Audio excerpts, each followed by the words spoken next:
The desert sun blazed mercilessly over the small Afghan village of Karabad as Lieutenant Sarah Martinez adjusted her dusty uniform and checked her medical supplies one final time.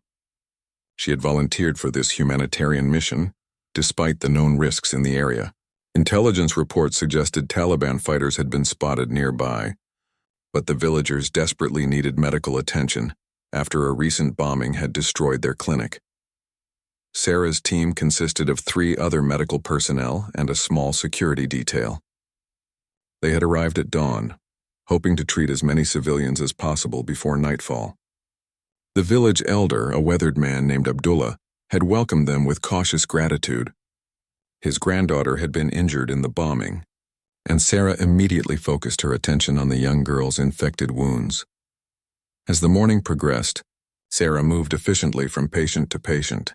She treated everything from minor cuts to serious infections, working under the shade of a makeshift tarp.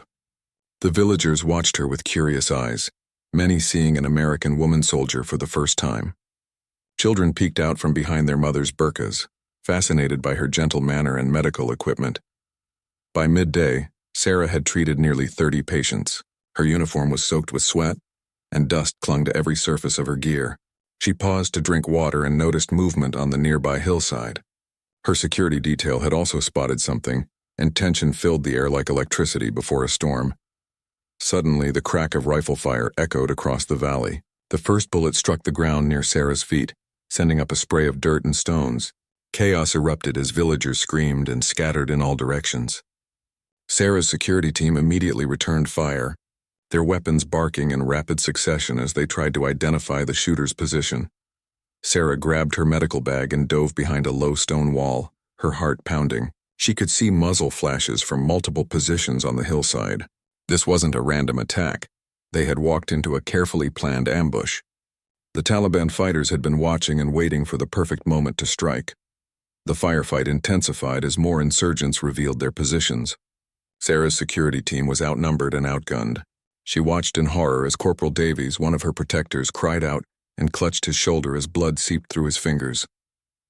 Without hesitation, Sarah crawled across the open ground to reach him, ignoring the bullets whistling overhead. As she applied pressure to Davies' wound, Sarah felt a burning sensation tear through her left leg. She looked down to see blood spreading across her uniform pants. The bullet had entered just above her knee, and pain shot through her entire body like lightning. She gritted her teeth and continued working on Davies, knowing that both their lives depended on stopping his bleeding. The village elder Abdullah suddenly appeared beside them, his face etched with determination. He spoke rapidly in broken English, explaining that he knew a hidden path that could get them to safety. Sarah realized they had no choice but to trust him. The remaining security team members provided covering fire, while Abdullah helped Sarah and the wounded Davies begin their desperate escape. Moving with Davies proved nearly impossible. Sarah's own wound made every step agony, but she refused to leave anyone behind. They half-carried, half-dragged each other through narrow alleyways between mud brick houses, following Abdullah's lead. Behind them, the gunfire continued as the remaining team members fought to buy them precious time. Abdullah led them to what appeared to be a dead end, but he quickly moved several loose stones to reveal a hidden tunnel entrance. The passage had been used by smugglers for decades and would lead them to a safe house on the other side of the village. Sarah helped push Davies into the narrow opening first, then crawled in after him, her wounded leg trailing behind her. The tunnel was barely wide enough for one person, and the air inside was thick and stifling. Sarah could hear Davies's labored breathing ahead of her as they crawled through the darkness. Her leg wound left a trail of blood on the tunnel floor, and she began to feel dizzy from blood loss. She knew she was running on pure adrenaline and determination. After what felt like hours, but was probably only minutes, they emerged into a small storage room. Abdullah was waiting for them with his wife, who immediately began tending to Davies's shoulder with traditional remedies. Sarah collapsed against a wall, finally allowing herself to assess her own wound properly. The bullet had gone clean through her leg, missing the bone but causing significant muscle damage. Abdullah's wife, speaking through her husband's translation, insisted on treating Sarah's wound as well. Using clean cloth and herbs, she created a makeshift bandage that would have to suffice until they could reach proper medical care. Sarah was touched by their kindness. especially considering the danger they were putting themselves in by helping Americans. As evening approached, Abdullah explained that his son would guide them to a pickup point where they could signal for evacuation. The firefight had ended, but Taliban fighters were still searching the village. They would have to wait until full darkness to move again. Sarah used the time to check on Davies, who was stable but needed immediate surgery that only a field hospital could provide. The hours of waiting stretched endlessly. Sarah's leg throbbed with each heartbeat, and she fought waves of nausea from blood loss and shock. She thought about her family back home in Texas, wondering if she would ever see them again. Davies drifted in and out of consciousness, mumbling about his wife and newborn daughter. When darkness finally fell, Abdullah's son appeared like a ghost. He was barely 18, but his eyes held the wisdom of someone who had lived through years of conflict. He would lead them to the extraction point, but the journey would be dangerous and require them to cross open ground where Taliban patrols might spot them. Sarah knew this was their only chance. She helped Davies to his feet, and together they began the most dangerous part of their escape. Every step sent fire through her wounded leg, but she forced herself to keep moving. Behind them, Abdullah and his family watched from their doorway, having risked everything to save two strangers who had come to help their people. The darkness provided cover, but it also made every step treacherous. Sarah's wounded leg buckled repeatedly as she and Davies followed their young guide across rocky terrain. The boy moved like a shadow, stopping frequently to listen for signs of Taliban patrols. Sarah bit down on a piece of cloth to muffle any sounds of pain that might give away their position. After an hour of careful movement, they reached a small plateau overlooking the valley. The boy pointed to a cluster of rocks about 200 meters away, their extraction point. Sarah activated her emergency beacon, sending a coded signal that would hopefully reach friendly forces. Now they had to wait and pray that help would arrive before the enemy found them. Davies was getting worse. His breathing had become shallow, and Sarah could tell he was going into shock despite her earlier treatment. She used her remaining medical supplies to stabilize him as best she could, but without proper equipment and facilities, her options were limited. The bullet had done more damage than initially apparent, and he needed a surgeon immediately. Hours passed with no sign of rescue. Sarah began to worry that their signal hadn't been received or that the tactical situation had changed. Taliban forces were known to monitor military frequencies, and there was always a chance they had intercepted the distress call. The young Afghan boy remained alert, scanning the horizon for any movement. As dawn approached, Sarah made a difficult decision. Davies needed help that she couldn't provide, and staying in one location too long increased their risk of discovery. She decided they would have to move to a secondary extraction point that had been briefed during their mission planning. It was farther away, but it offered better concealment and multiple escape routes. The journey to the secondary site proved to be a nightmare. Sarah's wound had stiffened overnight, making movement excruciating. Davies had lost consciousness completely, forcing Sarah and their guide to carry his dead weight between them. The Afghan boy proved stronger than his slight frame suggested, but progress was painfully slow. They were crossing an exposed section of hillside when the boy suddenly froze and motioned for silence. In the distance, Sarah could hear voices speaking in what sounded like Pashto. A Taliban patrol was moving along the valley floor below them. If they were spotted, there would be no escape. Sarah pressed herself against the rocky ground, her heart hammering so loudly she was sure the enemy would hear it. The patrol consisted of 6 fighters, all heavily armed and moving with purpose. They were clearly searching for something or someone. Sarah watched through a gap in the rocks as they examined the ground, looking for tracks or other signs of passage. One of them pointed in their general direction, and Sarah felt her blood turn to ice. For 15 agonizing minutes, the patrol searched the area below their hiding spot. Sarah could barely breathe as she watched them move closer to discovering their trail. Davies stirred slightly, and Sarah quickly placed her hand over his mouth to prevent any sound. The slightest noise would mean death for all of them. Finally, the patrol leader called his men together and they moved off toward the village. Sarah waited another hour before daring to move again. The delay had cost them precious time, and Davies's condition continued to deteriorate. His skin had taken on a grayish pallor that Sarah recognized as a sign of severe blood loss and impending organ failure. When they finally reached the secondary extraction point, Sarah immediately activated her backup beacon. This time, the response came within minutes. A coded reply indicating that rescue was en route. Sarah nearly wept with relief, but she knew they weren't safe yet. The extraction would have to be done under hostile conditions, with Taliban forces actively searching the area. The sound of approaching helicopters filled Sarah with hope and dread simultaneously. While rescue was coming, the noise would also attract every enemy fighter in the region. She helped position Davies in the designated landing zone, while their young guide melted back into the rocks, disappearing as quietly as he had appeared. Sarah never even learned his name, but she owed him her life. 2 Black Hawks appeared over the ridge, flying fast and low. The lead aircraft circled once while the second came in for landing. Sarah could see door gunners scanning for threats as the helicopter touched down. Medical personnel jumped out immediately, rushing to Davies with a stretcher and emergency equipment. As they loaded Davies into the helicopter, Sarah felt her own strength finally giving out. The adrenaline that had kept her going for the past 18 hours was wearing off, and the full impact of her injuries hit her like a wave. She stumbled and would have fallen if a Navy corpsman hadn't caught her arm. The flight to the field hospital was a blur of medical activity. The flight medic worked frantically on Davies while another medic examined Sarah's leg wound. She learned that the bullet had nicked an artery, which explained her continued bleeding and weakness. Without proper treatment, she could have bled to death in another few hours. At the field hospital, Sarah underwent immediate surgery to repair the damaged artery and clean the wound. When she woke up in recovery, she learned that Davies had made it through his own surgery and was stable. The doctors told her how close both of them had come to dying, and praised her field treatment that had kept Davies alive long enough to reach proper medical care.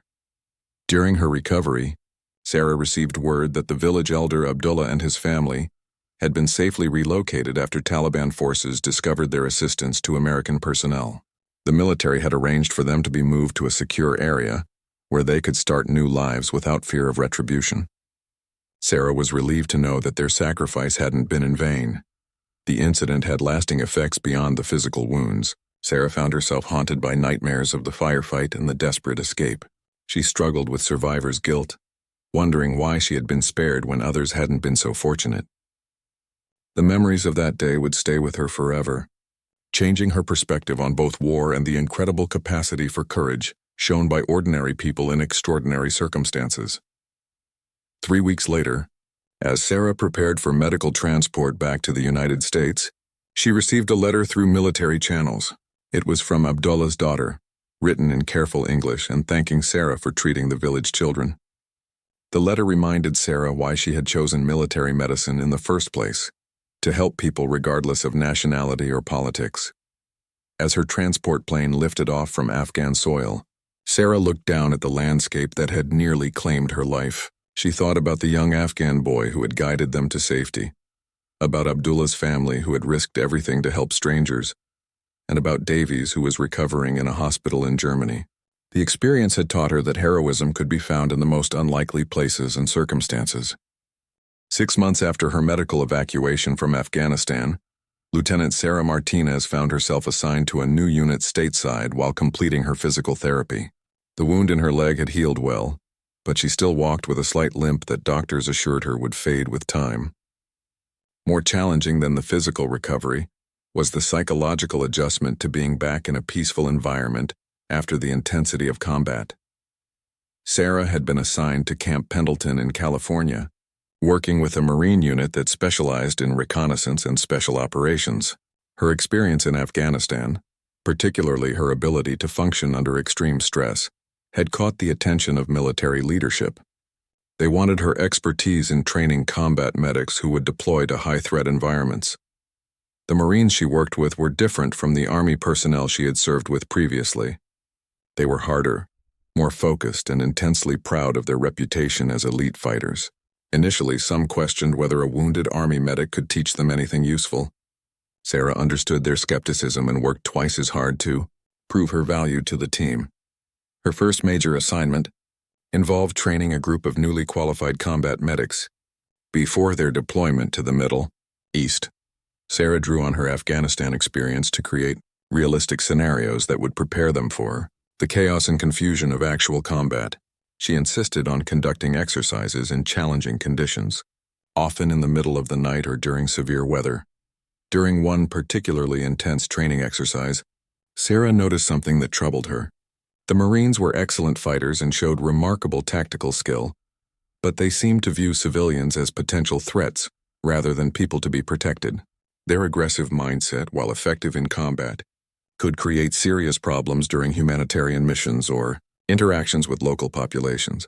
Sarah began incorporating lessons about cultural sensitivity and civilian protection into her medical training programs.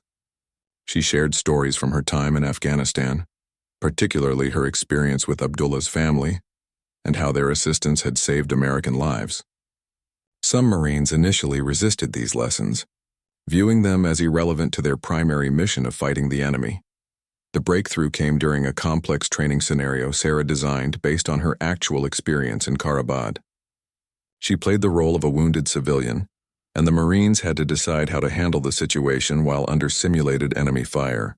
Most of the teams initially ignored the civilian to focus on the tactical situation, exactly the wrong response in a real humanitarian crisis.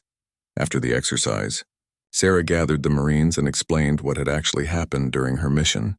She described how the village elder had risked his life to save Americans, and how dismissing local populations as irrelevant could cost lives on both sides. The story had a profound impact, and Sarah noticed a shift in attitude during subsequent training exercises. Word of Sarah's innovative training methods spread throughout the base, eventually reaching the attention of Colonel James Harrison, the base commander. Harrison was a career Marine who had served multiple tours in both Iraq and Afghanistan. He had been looking for ways to improve the effectiveness of Marines operating in complex environments where the line between combatant and civilian was often unclear. Colonel Harrison invited Sarah to brief the base leadership on her training philosophy and methods. Standing before a room full of senior officers, many of whom outranked her significantly, Sarah felt nervous but determined. She presented her ideas about incorporating humanitarian considerations into combat training, using specific examples from her Afghanistan experience to illustrate her points. The response was mixed. Some officers embraced her ideas immediately, recognizing their practical value in modern warfare. Others remained skeptical, arguing that Marines should focus on fighting and leave humanitarian concerns to other agencies. The debate was intense but respectful, with Sarah holding her own against much more senior officers.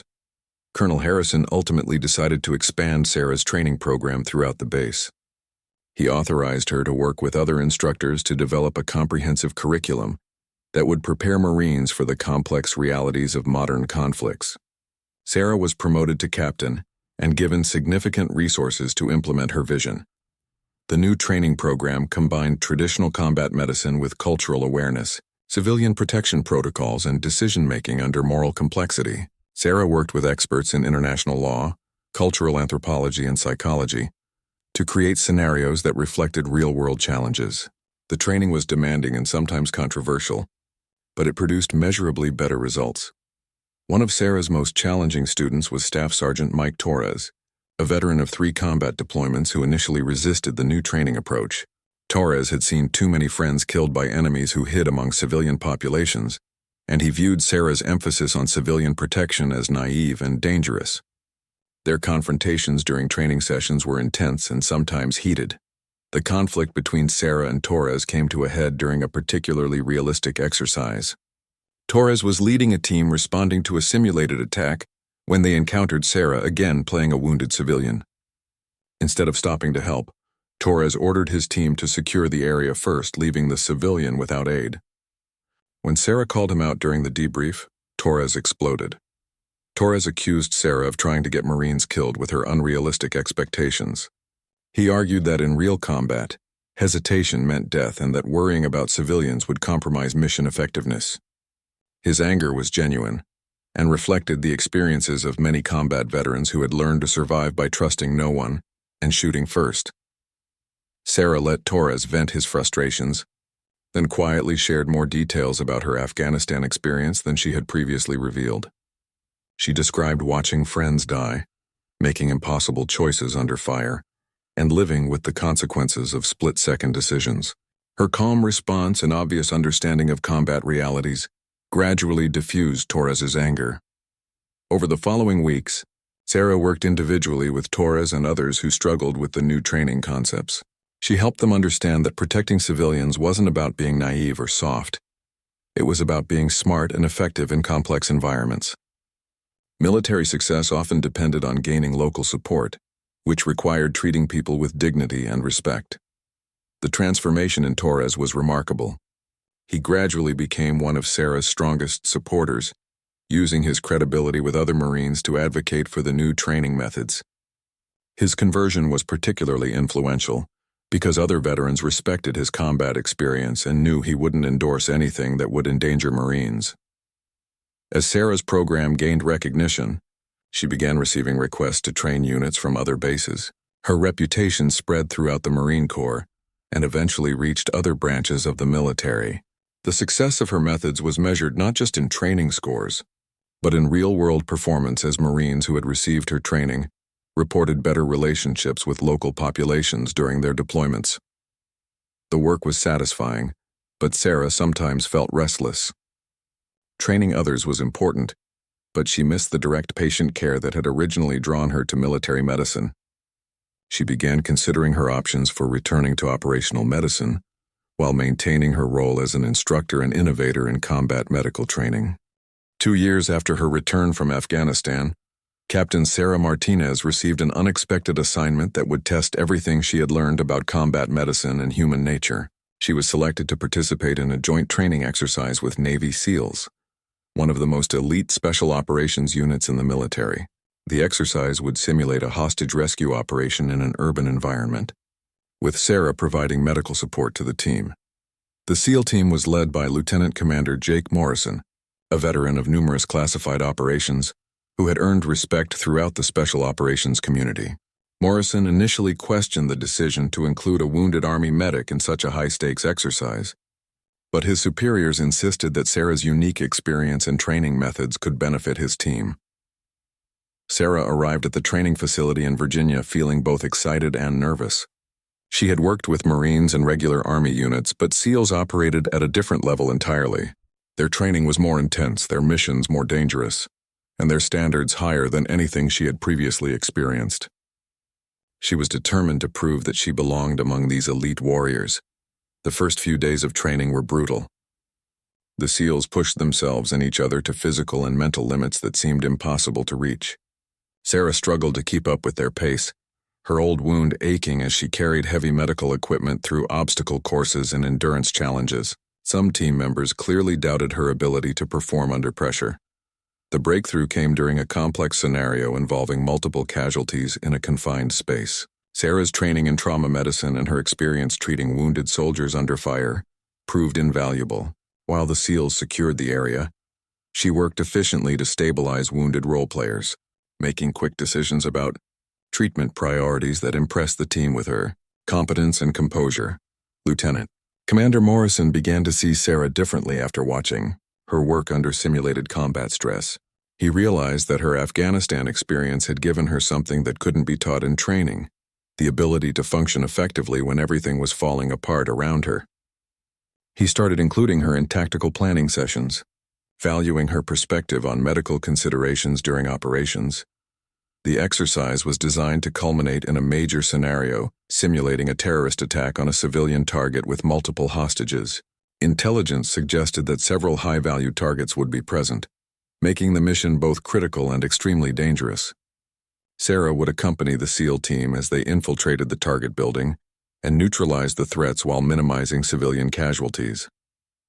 As the final exercise approached, Sarah felt the familiar mixture of anticipation and anxiety that she remembered from her deployment days.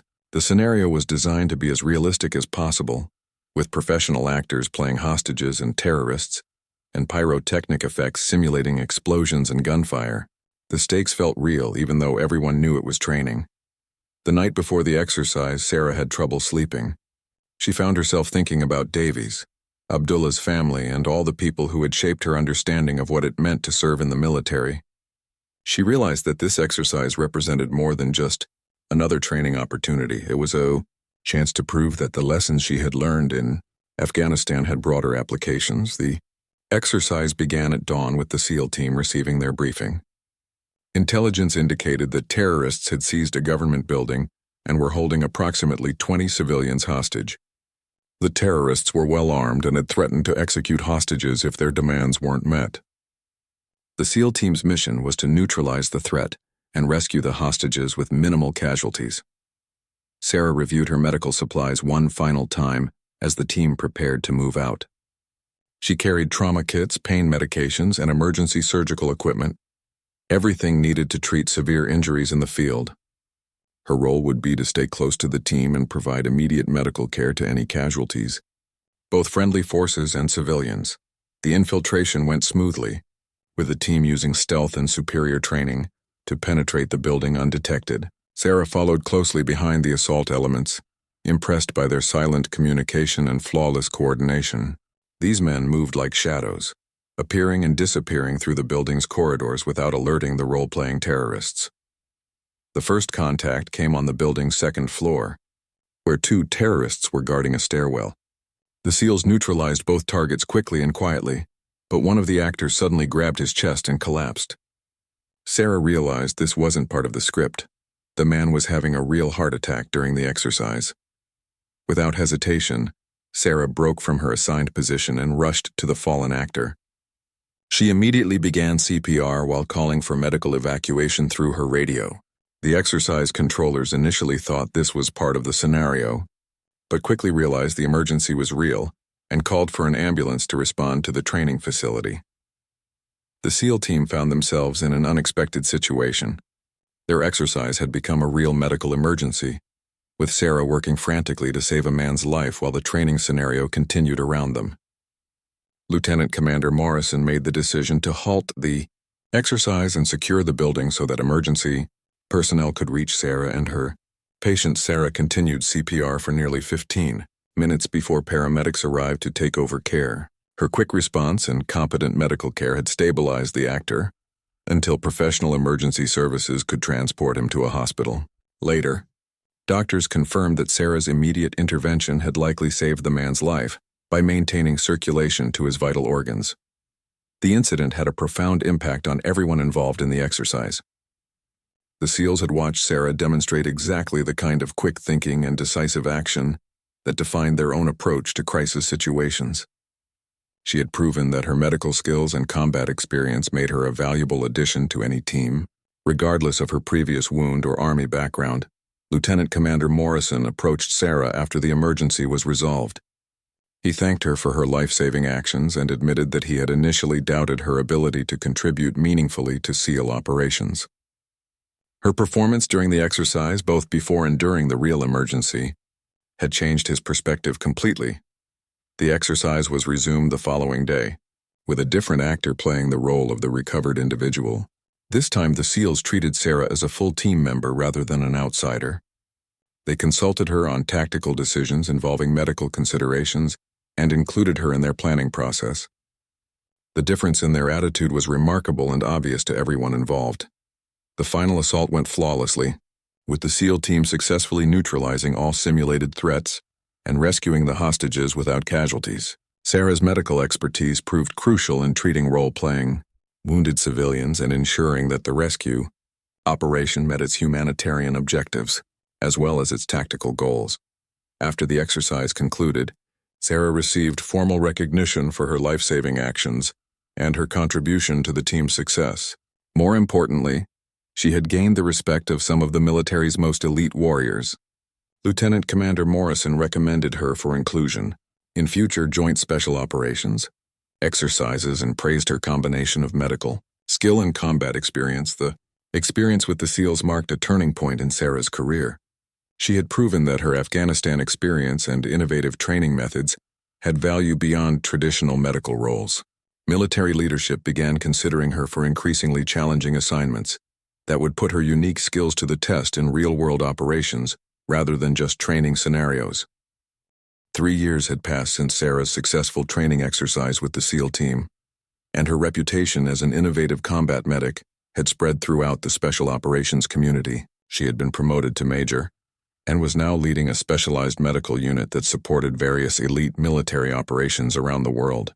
Her unique combination of combat experience, medical expertise, and cultural sensitivity had made her invaluable in complex international missions. Sarah's current assignment took her to Eastern Europe, where intelligence agencies had identified a human trafficking network operating across multiple borders. The mission involved a joint operation between American Special Forces, local law enforcement, and international humanitarian organizations. Sarah's role was to provide medical support for rescued victims while also treating any casualties that might occur during the operation. The trafficking network was sophisticated and well-connected, with operations spanning from Eastern Europe through the Middle East and into Western markets. Hundreds of victims, many of them young women and children, were being held in various facilities across the region. The International Task Force had been working for months to map the network and identify key facilities for simultaneous raids.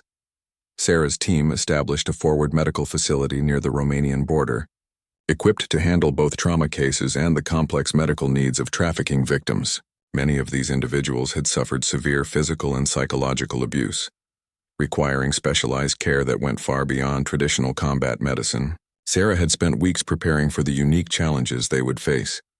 The operation was scheduled to begin with coordinated raids on 3 major facilities, followed by smaller operations to round up the remaining network elements. Sarah would support the primary raid team, while other medical personnel handled the secondary sites. Intelligence suggested they would encounter heavily armed guards and possibly booby-trapped facilities designed to harm victims if rescue was attempted. As the operation commenced, Sarah accompanied a joint American-Romanian Special Operations team to the largest suspected facility, a converted warehouse complex outside Bucharest. Surveillance had identified approximately 30 victims being held at this location, along with an unknown number of guards and support personnel. The facility was surrounded by high walls and electronic security systems. The assault began before dawn, with teams moving simultaneously on all known entrances. Sarah followed the main assault element, carrying specialized medical equipment designed for treating victims of prolonged captivity and abuse. She had studied the medical protocols for such situations and understood that many victims would require immediate psychological as well as physical care. The warehouse complex turned out to be larger and more complex than intelligence had suggested.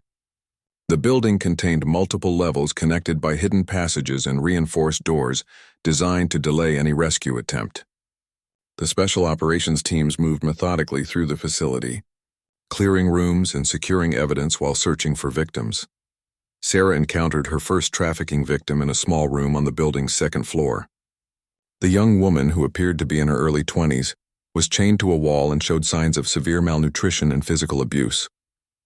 Sarah immediately began providing medical care while speaking softly in English and Romanian, trying to reassure the terrified woman that she was safe. As the operation continued, Sarah treated victim after victim, each case more heartbreaking than the last. Many had been held for months or years, subjected to abuse that had left both physical and psychological scars. Sarah drew on all her training and experience to provide appropriate care while maintaining the emotional strength needed to continue functioning. Effectively, the facility's guards had fled when the assault began, but they had left behind several booby traps designed to harm the victims if rescue was attempted. One such device exploded as a Romanian officer was freeing a group of children, seriously wounding both the officer and 2 of the young victims. Sarah immediately responded to treat the casualties, while other team members secured the area. Working in the damaged room filled with smoke and debris, Sarah stabilized the wounded officer and children using techniques she had learned during her combat deployments. The familiar routine of trauma medicine under dangerous conditions helped her focus on the medical tasks while blocking out the emotional impact of seeing children as victims of such cruelty. As the primary facility was secured, reports came in from the other raid sites. The operation had been largely successful, with over 100 victims recovered and dozens of traffickers arrested. However, several key figures in the network had apparently escaped, suggesting that they had been warned about the raids. The investigation into possible security leaks would continue. Sarah spent the next several days providing ongoing medical care to the recovered victims at a temporary facility established by international humanitarian organizations. Many required surgery for injuries sustained during their captivity, while others needed treatment for diseases and infections that had gone untreated. All needed psychological support to begin recovering from their traumatic experiences. Working with the trafficking victims reminded Sarah of her experience with Abdullah's family in Afghanistan. Both situations involved ordinary people caught up in circumstances beyond their control, showing remarkable resilience in the face of unimaginable hardship. Sarah found herself thinking about the universal capacity for both human cruelty and human courage. The medical challenges were unlike anything Sarah had encountered in traditional combat medicine. Many victims suffered from complex combinations of physical injuries, malnutrition, disease, and psychological trauma that required coordinated treatment approaches. Sarah worked closely with specialists in trauma, psychology, and international medicine to develop appropriate treatment plans.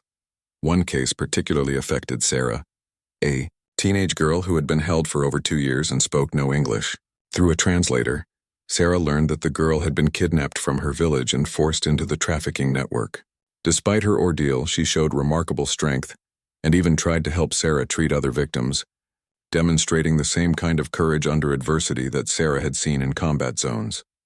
As the immediate medical crisis stabilized, Sarah began working with international organizations to establish long-term care programs for the recovered victims. Many would need months or years of rehabilitation before they could return to normal lives, if that was even possible.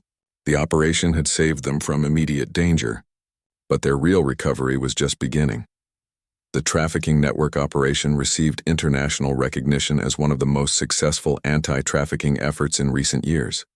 Sarah's medical expertise had been crucial in saving lives and providing appropriate care for victims with complex needs. Her ability to adapt combat medical skills to humanitarian situations had proven invaluable once again. However, the operation also highlighted the ongoing nature of such criminal networks. Within weeks of the raids, intelligence agencies detected signs that surviving network elements were already working to rebuild their operations.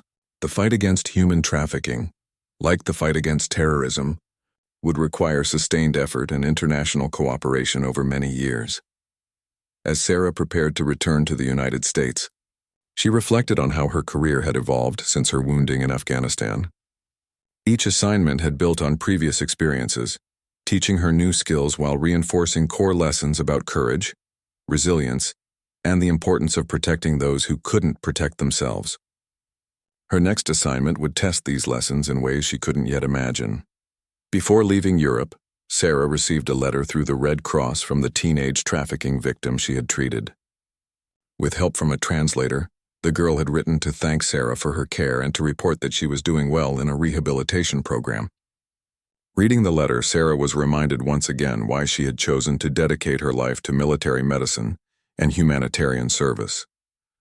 5 years after her return from the human trafficking operation in Eastern Europe, Lieutenant Colonel Sarah Martinez found herself in an unexpected situation that would bring her military career full circle.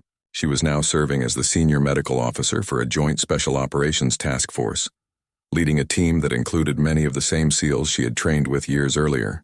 Her reputation in the special operations community had earned her this prestigious position. The task force had been deployed to Southeast Asia to support counterterrorism operations against a network of militants who had been targeting civilian infrastructure and humanitarian aid workers. Sarah's role involved not only providing medical support for military operations, but also coordinating with international relief organizations to protect medical personnel working in the region. Lieutenant Commander Morrison, who had led the SEAL team during her first joint exercise, was now a full commander and served as Sarah's primary tactical counterpart. Their professional relationship had evolved into mutual respect and trust, built on years of successful operations together. Morrison often sought Sarah's input on operational planning, valuing her unique perspective on the humanitarian aspects of military missions. The current operation was particularly complex, involving multiple allied nations and civilian organizations, working in a region where the line between combatant and civilian was often unclear. Sarah's experience in Afghanistan and her innovative training methods had prepared her well for these challenges, but each mission brought new complications and moral dilemmas. The breakthrough moment came during what should have been a routine reconnaissance mission. Sarah was accompanying a small SEAL team to assess a remote village where militants were suspected of hiding among the civilian population. Intelligence reports were conflicting. with some sources claiming the village was a terrorist stronghold, while others insisted it was simply a farming community caught in the crossfire. As the team approached the village perimeter, they encountered a figure that made Sarah's blood run cold. A woman in what appeared to be a military uniform was limping along the main path, clearly wounded and struggling to walk. From a distance, she looked exactly like an enemy combatant who might be fleeing from a firefight or attempting to set up an ambush. Commander Morrison's team immediately took defensive positions, weapons trained on the approaching figure. Standard operating procedure called for challenging any unknown armed personnel and being prepared to engage if they posed a threat. The woman's uniform and obvious injury made her appear dangerous, especially given the team's mission to identify militant activity in the area. Sarah studied the approaching figure through her binoculars and felt something familiar about the woman's movement and posture. The way she favored her left leg reminded Sarah of her own recovery period after being wounded in Afghanistan. There was something about the woman's desperate, exhausted gait that seemed genuine rather than threatening. "Wait," Sarah called quietly to Morrison over the radio. "Something's not right about this." Morrison responded that the woman appeared to be armed and potentially hostile, fitting the profile of militants known to operate in the area. Rules of engagement authorized them to neutralize any threat to the team's safety. Several team members had already begun acquiring targets, preparing to fire if the woman made any aggressive movements. Sarah made a split-second decision that would define the rest of her career. Drawing on years of experience reading people under stress, she recognized something in the woman's behavior that suggested desperation rather than aggression. Against protocol, she broke from the team's position and approached the woman directly, hands visible and speaking in the local language. As Sarah got closer, she realized her instincts had been correct. The woman was wearing a humanitarian organization uniform, not a military one. She had been wounded in a recent attack on a medical clinic and had been walking for hours trying to find help. The weapon the SEALs had spotted was actually a medical bag containing supplies for treating wounded civilians. The woman collapsed into Sarah's arms, speaking rapidly in broken English about an attack on her clinic by unknown militants. She was a local nurse who had been trained by international medical organizations and had been providing care to villagers regardless of their political affiliations. The militants had targeted the clinic, specifically because it represented foreign influence in the region. Sarah immediately began treating the woman's wounds while calling Morrison to stand down the team's defensive posture. The nurse had been shot in the leg during the attack and had lost significant blood during her journey to find help. Without immediate medical attention, she would have died within hours from blood loss and infection. As Sarah worked to stabilize the wounded nurse, she learned more about the attack on the clinic. The militants had not only destroyed the facility, but had also kidnapped several international aid workers, including 2 doctors and a medical technician. The nurse had escaped during the confusion, but had no idea where the hostages had been taken. This intelligence transformed the team's mission from reconnaissance to hostage rescue. Morrison coordinated with headquarters while Sarah continued treating the nurse, who provided crucial information about the militants' tactics and possible hiding places. Her knowledge of the local area and the humanitarian network proved invaluable for planning the rescue operation. The rescue mission that followed drew on everything Sarah had learned throughout her military career. The team had to navigate complex terrain while avoiding civilian casualties and locating hostages who were being held in constantly changing locations. Sarah's medical expertise was crucial not only for treating any casualties, but also for assessing the likely condition of hostages who had been held for several days. The operation successfully recovered all 3 hostages, though 2 required immediate surgery for injuries sustained during captivity. Sarah performed field surgery on one of the doctors using equipment she had designed specifically for humanitarian operations in remote areas. Her innovations in combat medicine, developed through years of diverse operational experience, proved life-saving once again. The wounded nurse whose life Sarah had saved became a symbol of the complex challenges facing military and humanitarian personnel in modern conflicts. Her story was featured in international media as an example of how quick thinking and cultural sensitivity could prevent tragic mistakes in combat zones. Sarah's decision to trust her instincts rather than follow standard protocol was credited with saving an innocent life. Following the operation, Sarah received recognition from both military leadership and international humanitarian organizations. More importantly, she had demonstrated that the lessons learned from her own wounding in Afghanistan years earlier continued to influence her decision-making in positive ways. Her experience as a wounded warrior had given her insights that made her a more effective healer and protector. As Sarah prepared for her next assignment, she reflected on the circular nature of her military journey.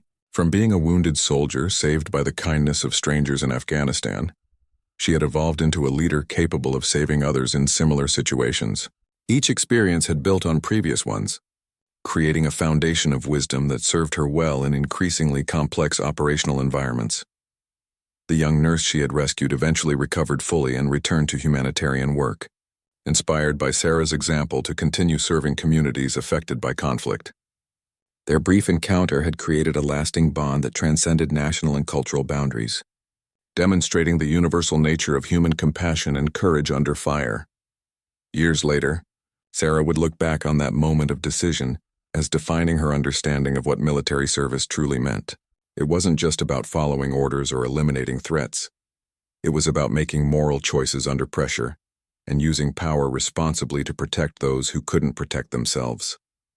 Her scar from Afghanistan had healed, but the lessons learned from that experience continued to guide her actions and inspire others to choose courage over fear.